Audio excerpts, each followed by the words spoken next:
sejahtera untuk kita semua. Oke, pada kesempatan kali ini, kelompok kami akan membahas tentang perusahaan pembiayaan syariah.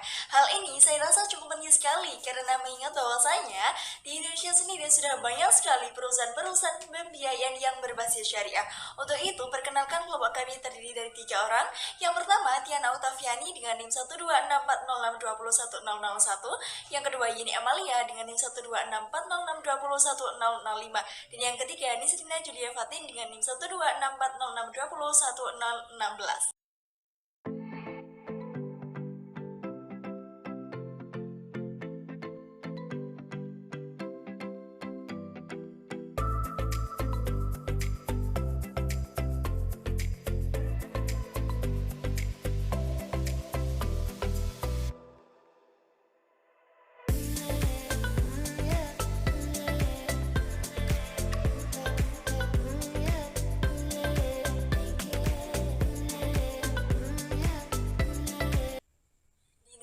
Perkembangan ekonomi Islam atau ekonomi syariah ini sudah cukup pesat.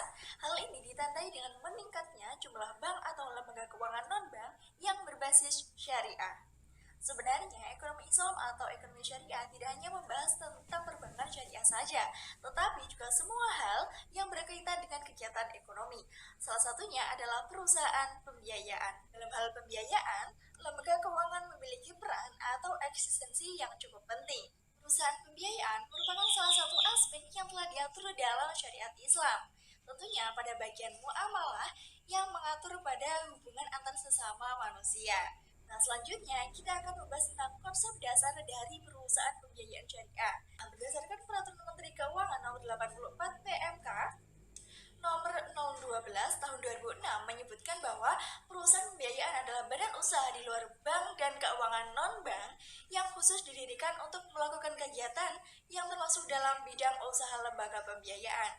Lalu kegiatannya itu seperti apa? Nah, kegiatannya ini menyangkut 4 hal. Yang pertama adalah sewa guna usaha atau leasing, yang kedua adalah anjang piutang atau factoring, yang ketiga adalah usaha kartu kredit atau credit card, dan yang keempat adalah pembiayaan konsumen atau konsumen finance. Keberadaan perusahaan pembiayaan tentunya memiliki suatu fungsi. Nah, lalu fungsinya apa? Nah, fungsinya tentunya adalah menyediakan produk yang berkualitas serta pelayanan profesional untuk menjamin kesetiaan pelanggan dengan memanfaatkan sumber daya yang ada secara maksimal untuk memperoleh revenue yang dapat memberikan kontribusi bagi pemegang saham dan juga kesejahteraan bagi para karyawan. Prosedur tata cara pendirian perusahaan pembiayaan. Nah, langkah yang pertama adalah tentunya calon perusahaan pembiayaan ini mereka mengajukan permohonan izin usaha sebagai perusahaan pembiayaan kepada Menteri Keuangan. Dalam hal ini melalui Ketua Bapepam LK atau Biro Perbankan Pembiayaan dan Penjaminan. Kemudian oleh Ketua Bapepam LK ini diteruskan ke Biro P3. Kemudian akan diproses, apakah diproses itu apakah diterima atau tidak atau ditolak oleh Biro P3. Setelah itu akan diberikan surat atau yang namanya KMK izin usaha sebagai perusahaan pembiayaan.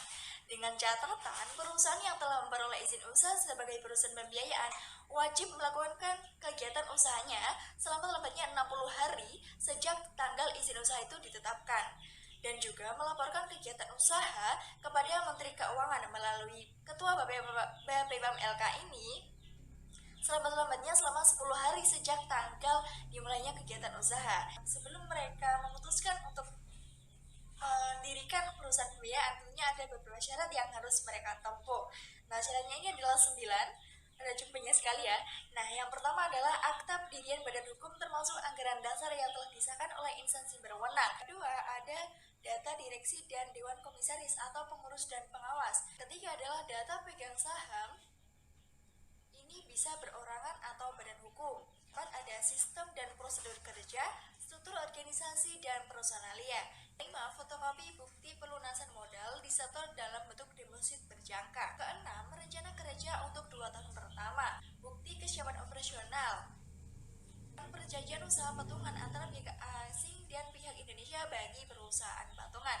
Dan yang ke-9 adalah pedoman pelaksanaan penerapan prinsip mengenal nasabah atau istilahnya adalah P4MN. Pembinaan dan pengawasan perusahaan pembiayaan syariah. Nah, pengawasan Dan pembinaan perusahaan pembiayaan syariah ini dilakukan oleh Dewan Syariah Nasional MUI atau istilahnya adalah DSN MUI yang menempatkan Dewan Pengawas Syariah di masing-masing perusahaan pembiayaan syariah. Sumber pendanaan dari perusahaan pembiayaan yang melakukan kegiatan usaha berdasarkan prinsip syariah wajib diperoleh melalui prinsip syariah atau berdasarkan prinsip syariah. Akad di dalam sumber pendanaan dalam perusahaan pembiayaan syariah ini terdiri dari 4 akad. Yang pertama adalah pendanaan mudharabah mutlaqah. Kedua adalah pendanaan mudharabah muqayyadah.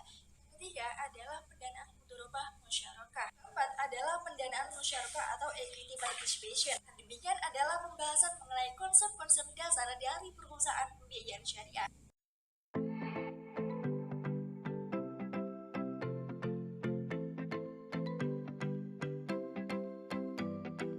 Perusahaan leasing syariah, sewa guna usaha atau leasing syariah adalah kegiatan pembiayaan dalam bentuk penyediaan barang modal, baik secara sewa guna usaha dengan opsi atau finance lease, maupun sewa guna usaha tanpa hak opsi atau operating lease, untuk digunakan oleh penyewa guna usaha atau leasing selama jangka waktu tertentu, berdasarkan pembayaran secara angsuran sesuai dengan prinsip syariah. Usaha leasing dilakukan berdasarkan akad ijarah dan akad ijarah muntahiyah bitamlik. Akad ijarah adalah akad penyaluran dana untuk pemindahan hak guna atau manfaat atas suatu barang dalam waktu tertentu dengan pembayaran sewa atau ujrah antara perusahaan pembiayaan sebagai muajir dan dengan penyewa atau mustajir tanpa diikuti pengalihan kepemilikan barang itu sendiri. Sedangkan ijarah muntahiyah bitamlik adalah akad penyaluran dana untuk pemindahan hak guna atau manfaat atas suatu barang dalam waktu tertentu dengan pembayaran sewa atau muajir dengan penyewa atau mustajir yang disertai opsi pemindahan hak milik atas barang tersebut kepada penyewa setelah selesai masa sewa.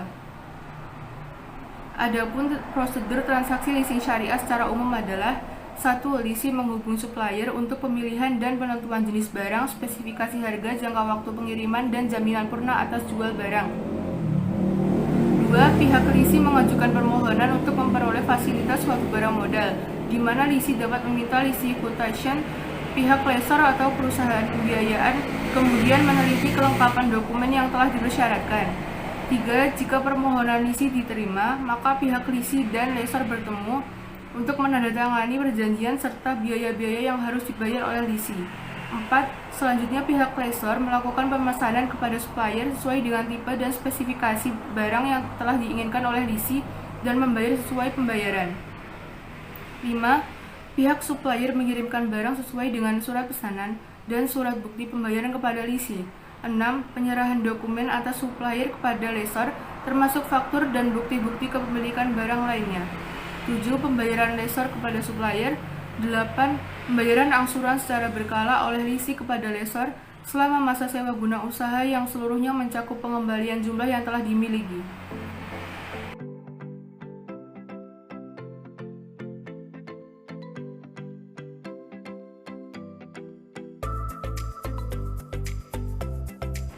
Ajak piutang syariah atau factoring.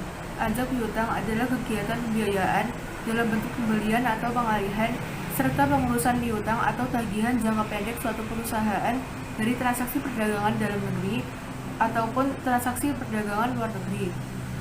Ajak piutang syariah adalah pengalihan penyelesaian piutang atau tagihan jangka pendek dari pihak yang berpiutang kepada pihak yang berutang atau pihak yang ditunjuk oleh yang berutang sesuai dengan prinsip syariah. Dalam Islam, anjak piutang biasa disebut juga dengan hawalah. Anjak piutang merupakan alternatif pembiayaan jangka pendek modal kerja atau sebagai alternatif pengelolaan administrasi tagihan atau penjualan secara lebih efektif bagi penjual piutang atau klien. Transaksi anjak piutang dapat dilakukan untuk transaksi perdagangan domestik atau anjak piutang domestik dan transaksi perdagangan antar negara atau ekspor-impor atau anjak piutang internasional. Objek anjak piutang adalah piutang atau tagihan jangka pendek suatu perusahaan dari suatu perdagangan dalam ataupun luar negeri. Pembiayaan anjak piutang hanya dapat dilakukan kepada perusahaan, bukan kepada individu ataupun perorangan. Manfaat anjak piutang atau factoring bagi perusahaan nasabah.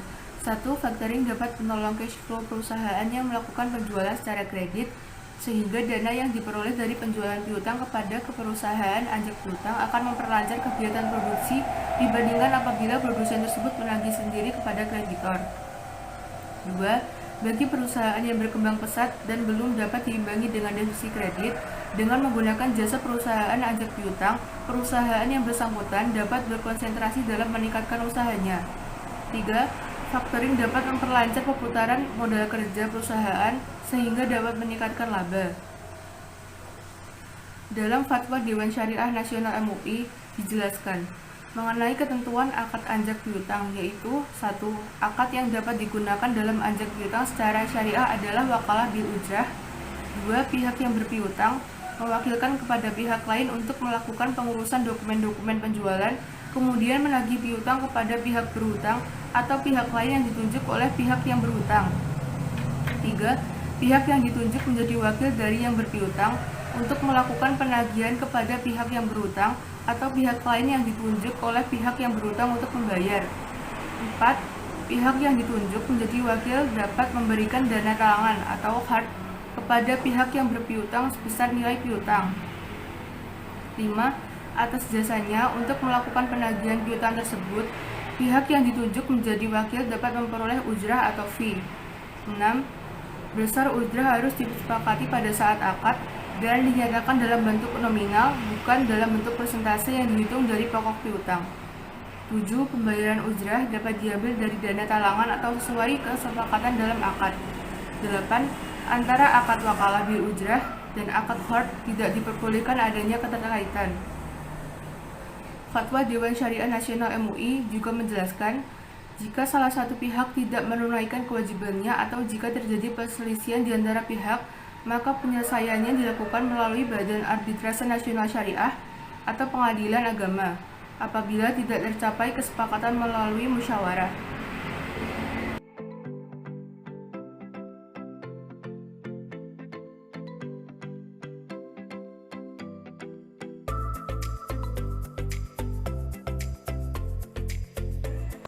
Pembiayaan konsumen syariah.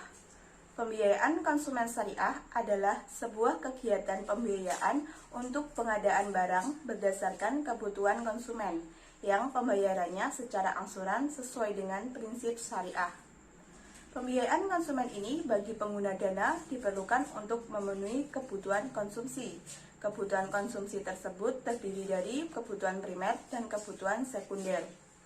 Dalam konsumsi, prinsip dasar yang dijadikan acuan adalah kebenaran, kesucian, kesederhanaan, kemaslahatan, dan akhlak. Prinsip pembiayaan konsumen syariah. Pada dasarnya, prinsip pembiayaan konsumen syariah berdasarkan beberapa akad, yaitu pertama, akad murabaah. Dalam konsep perusahaan pembiayaan syariah, murabaah merupakan kegiatan jual beli barang pada harga asal dengan tambahan keuntungan yang telah disepakati oleh kedua belah pihak. Kedua, akad salam adalah jual beli suatu barang dengan pemesanan sesuai dengan syarat-syarat tertentu dan pembayaran harga barang dilakukan terlebih dahulu secara penuh. Ketiga, akad istiqna adalah jual beli barang pesanan di antara kedua belah pihak dengan spesifikasi dan pembayaran tertentu. Barang yang dipesan belum diproduksi atau belum tersedia sehingga masih akan dibuat atau diproduksi. Pembayarannya dapat dilakukan secara kontan atau bisa dengan dicicil, tergantung dengan kesepakatan yang dibuat oleh kedua belah pihak. Prosedur pembiayaan konsumen syariah. Ada beberapa prosedur dalam pembiayaan konsumen syariah. Di antaranya, 1. Pihak konsumen menghubungi perusahaan pembiayaan untuk mengajukan permohonan pembiayaan. 2. Perusahaan pembiayaan dan konsumen menyepakati kontrak dengan akad yang sesuai dengan kebutuhan konsumen dalam dokumen tertulis secara jelas menerangkan syarat dan ketentuan yang disepakati. 3. Penyerahan barang kepada konsumen sesuai dengan permohonan konsumen. 4. Konsumen membayarkan kepada perusahaan pembiayaan sesuai dengan kesepakatan yang telah disepakati pada kontrak.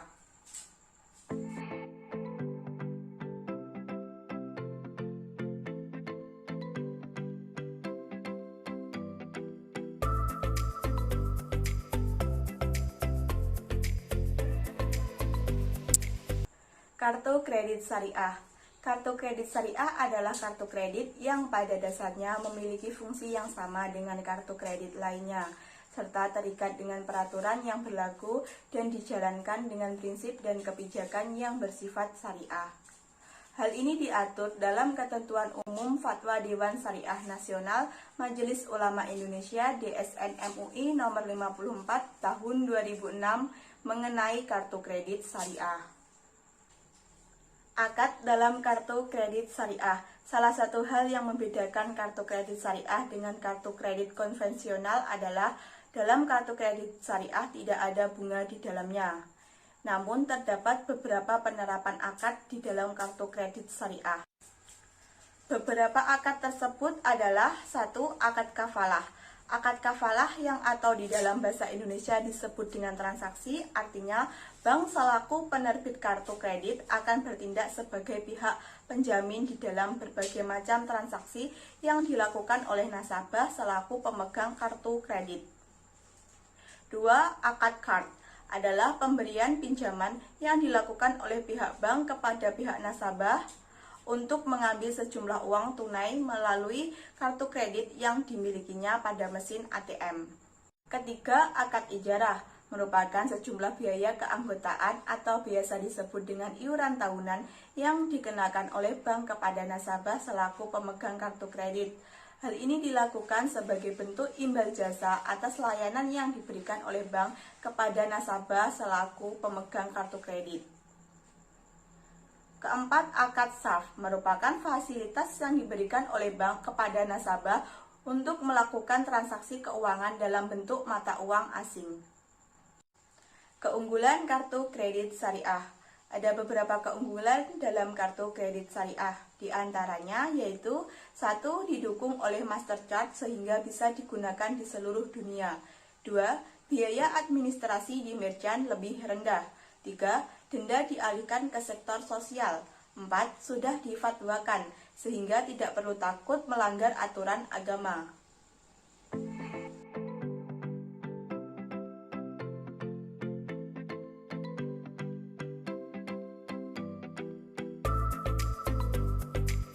Selanjutnya dapat ditarik kesimpulan bahwasanya perusahaan pembiayaan adalah badan usaha di luar bank dan lembaga keuangan non-bank yang khusus didirikan untuk melakukan kegiatan yang termasuk dalam bidang usaha lembaga pembiayaan, di mana kegiatannya ini terdiri dari 4. Yang pertama adalah leasing, yang kedua adalah factoring, yang ketiga adalah credit card, dan yang keempat adalah consumer finance. Demikian adalah pemaparan dari kelompok kami mengenai perusahaan pembiayaan syariah. Semoga dapat dimengerti oleh teman-teman semuanya. Mohon maaf bila ada kesalahan. Wassalamualaikum warahmatullahi wabarakatuh.